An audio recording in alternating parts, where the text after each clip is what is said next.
বাড়ির থেকে বেরোই তো পড়লাম, দেখা যাক এত ব্যাগপত্র ব্যাকগ্রাউন্ড নিয়ে কোথায় যাওয়া যায়। আমার 11 নম্বর ব্যাচের স্টুডেন্টদের আজকে এক্সাম ছিল, সেটা নিয়েই কিন্তু থাকছে এই ভিডিও। পুরো ভিডিওটা সবাই দেখতে থাকবে এবং লাস্ট লুকগুলো দেখে জানাবে যে আজকের আমার এই মিষ্টি মিষ্টি স্টুডেন্টগুলো কেমন কাজ করলো। হ্যালো এভরিওয়ান, গুড মর্নিং সবাইকে। আমি মেকআপ আর্টিস্ট মৌশিল, আবারও একটি নতুন ভিডিওতে তোমাদের অনেক অনেক স্বাগত। আমার স্টুডিওটা একটু ছোট হওয়ার দরুন আমি কিন্তু বাইরে আমার এক্সাম রেখেছিলাম সবার।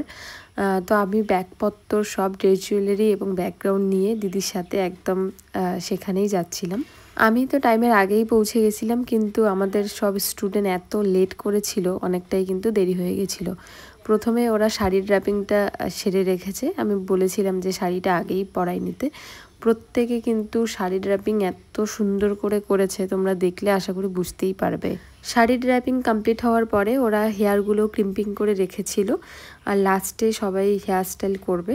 প্রথমে সবাই মেকআপটাই করবে, তারপরে হেয়ার স্টাইল। অনেকজন আমাকে প্রশ্ন করে যে লাস্টের দিন কি আমাদের প্রোডাক্ট কিনে এক্সাম দিতে লাগবে, না ওখান থেকেই দিবে? না, তোমাদের কোনো রকম কোনো প্রোডাক্ট কিনতে লাগবে না, শুধু ছোট ছোট কিছু জিনিসপত্র কিনতে লাগবে, আর যা প্রোডাক্ট আছে সব আমি দিয়ে দিব। যাই হোক, এবার স্টুডেন্টদের ব্যাপারে কিছু বলি। আমাদের ক্লাস ছিল 12টা দিনের, তার থেকে মেকআপের প্র্যাকটিস হয়েছে 5 ডেজ। অনেক প্র্যাকটিস করেছিল স্টুডেন্টরা। 5 দিন প্র্যাকটিস মানে অনেকটা বেশি প্র্যাকটিস আমি রাখি ক্লাসের মধ্যে, যারা ওরা ভালো করে শিখতে পারে। এবং যারা স্টুডেন্ট আমার কাছে আসে একজন না দুজন ছাড়া সবাই, মানে কেউই কিন্তু ব্রাশ ধরতেও জানতো না। এবং অনেকজন আমাকে বলবে যে লাস্ট লুকগুলো অত একটাও ভালো হয়নি বা অত ফিনিশিং হয়নি। দেখো, ওরা হাতে খড়ি করছে, ব্রাশ ধরাটাও শিখতো না। এর থেকে বেশি করা হয়তো ওদের পক্ষে সম্ভব না, এবং আমার পক্ষেও সম্ভব ছিল না। কিন্তু তো প্রথম কাজ এরকমই হবে, কিন্তু এর থেকে বেশি আশা করা যায় না। কিন্তু আমার স্টুডেন্টদের বলবো যথেষ্ট সুন্দর করেছে, কেউ কেউ তো ভীষণ ভালো করেছে। শুধু কারো কারো একটু একটু গন্ডগোল হয়েছে, অনেকজনের স্কিন ওরা বুঝতে পারছিল না। আমরা যে মডেলদের সাজাই, মডেলদের স্কিন কিন্তু আলাদাই থাকে, সেটা আমরা সবাই জানি।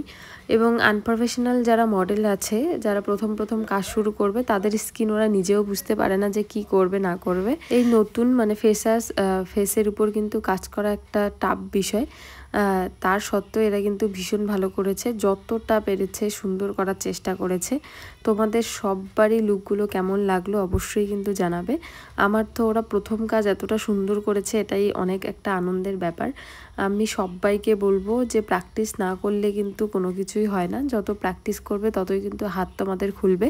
প্র্যাকটিসের উপর কিন্তু কাজ ডিপেন্ড করে, এবং সব কিছুই আমি বলবো যে প্র্যাকটিসের উপর ডিপেন্ড করে। যত প্র্যাকটিস করবে ততই কিন্তু তোমাদের হাত খুলবে। আমার স্টুডেন্টদের শুধু একটা কথাই বলার, তোমরা অনেক অনেক প্র্যাকটিস করো এবং অনেক ভালো ভালো কাজ করো এবং অনেক দূর এগিয়ে যাও। আমি কিন্তু সব সময় তোমাদের পাশে আছি এবং থাকবো। তো চলো, এক্সাম কমপ্লিট এবং সবারই শুট কমপ্লিট। এবার চললাম বাড়ির উদ্দেশ্যে। সবাই মিলে চলো, টাটা, ভালো থেকো।